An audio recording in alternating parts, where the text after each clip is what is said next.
شعبہ سے جماعت اسلامی کو تعلق تھا اور نہ اس وقت ہمارا ان سے کوئی تعلق ہے.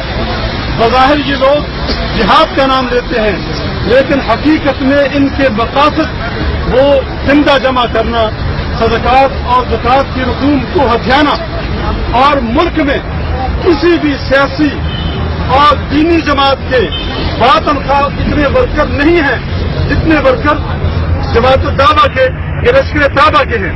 الحمدللہ ہر جگہ پر اہل حدیث، مرکزی جمعیت اہل حدیث کی مساجد زیادہ ہے، نمازیوں کی تعداد زیادہ ہے اور وہ اللہ کی رضا کے لیے کام کرتے ہیں. ان کا ہر فرد اپنے مفاد کے لیے کام کرتا ہے اور اس کے ساتھ ساتھ ان کی کوشش یہ ہے کہ اہل حدیث مساجد میں ان کے نظم و نسق کو خراب کیا جائے، علماء کی توہین کی جائے. جہاں یہ جہاد کو فرض عین قرار دیتے ہیں وہاں علماء کی توہین کرتے ہیں، اس لیے کہ ہمارے نزدیک اس طرح ایک تنظیم کھڑی ہو جائے اور وہ جہاد کا اعلان کرے تو جہاد فرض عین نہیں ہوتا. اس کے لیے شرائط ہے اور جتنے بھی فقہا یا علماء محدثین ہیں، جتنے بھی مسالک ہیں، کسی ایک مسلک میں بھی ان حالات میں کوئی بھی جہاد کو فرض عین قرار نہیں دیتا. یہ جماعت فرض عین قرار دیتی ہے اور جب آگے سے لوگ سمجھاتے ہیں کہ ان حالات میں فرض کفایہ ہے، فرض جہاد نہیں، یہ کہتے تو منکر جہاد ہو.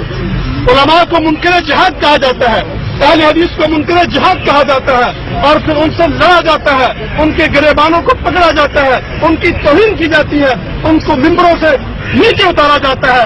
اب مرکزی جمعیت اہل حدیث بیدار ہو گئی ہے اور اتمام حجت کرنے کے بعد اب ہم کھڑے ہو گئے ہیں. انشاءاللہ العزیز یہ تاریخ پورے ملک میں چلے گی. بتائیں گے کہ اس جماعت کے عزائم کیا ہیں. علمی طور پر علماء کی سرپرستی ان کو حاصل نہیں ہے. ان کے ساتھ محض وہ نوجوان ہیں جن کو علم نہیں، جن کو سمجھ نہیں ہے. مدارس کے دشمن یہ ہیں اور تعلیم کے دشمن یہ ہیں. مدارس سے اور تعلیم سے انہوں نے نوجوانوں کو اٹھایا اور ان کو جہاد کا جذبہ دلا کر ان کو کندھے پر لگا دیا، اپاہج کر دیا. اور شہداء کی جو ورثہ ہیں اتنے امیر ہیں کہ ایک ایک وارث وہ ایک ایک گاؤں کی کفالت کر سکتا ہے. ان کو شرم نہیں آتی کہ یہ ان ورثاء کے نام پر چندہ مانگتے ہیں. چندہ کیا کسی امیر کو لگتا ہے؟ وہ تو چندہ دینے والے ہیں اور ان ورثاء کے نام پر جو چندہ جمع کرتے ہیں یہ کہا جاتا ہے کہ حکومت پاکستان کے علم نہیں، جس کے سامنے یہ سب کچھ ہو رہا ہے انہیں چاہیے کہ ان کا احتساب کریں. دیکھیں کہ ان کے پاس کتنی جائیدادیں ہیں، انہوں نے جائیدادیں بنا رکھی ہیں. یہ چندہ کہاں جاتا ہے؟ کشمیر میں نہیں جاتا. کشمیر میں جو کچھ کرتے ہیں ایک ایک پائی یہ ان سے وصول کرتے ہیں جن کی سرپرستی میں یہ جہاد کر رہے ہیں. یہ کمپیوٹرائز جہاد ہے، اس کو ہم نہیں مانتے. رسول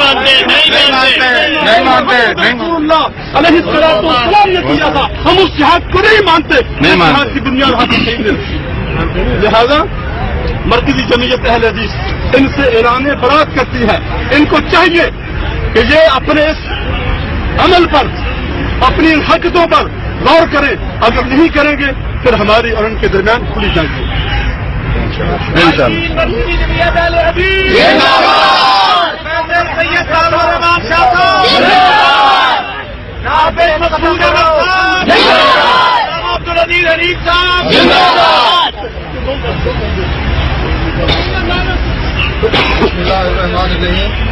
میں تمام ساتھیوں کا مشکور ہوں جنہوں نے یہاں آ کر ہماری حوصلہ افزائی کی ہے.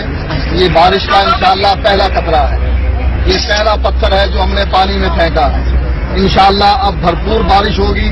پورے پاکستان میں ہم ان کا محاسبہ کریں گے انشاءاللہ. جو یہ فنڈ اکٹھا کر کے اپنی جیبوں میں بھر رہے ہیں اور اپنے نام پر زمینیں الاٹ کروا رہے ہیں، ہم سارا یہ پیسہ ان سے واپس لیں گے اور ایجنسیوں کو بھی بتلائیں گے کہ یہ ملک کے بھی دشمن ہیں، قرآن کے بھی دشمن ہیں، حدیث کے بھی دشمن ہیں، مدارس کے بھی دشمن ہیں، مساجد کے بھی دشمن ہیں، صحیح عقیدہ افراد کے بھی دشمن ہیں، علماء کے بھی دشمن ہیں، علم کے بھی دشمن ہیں.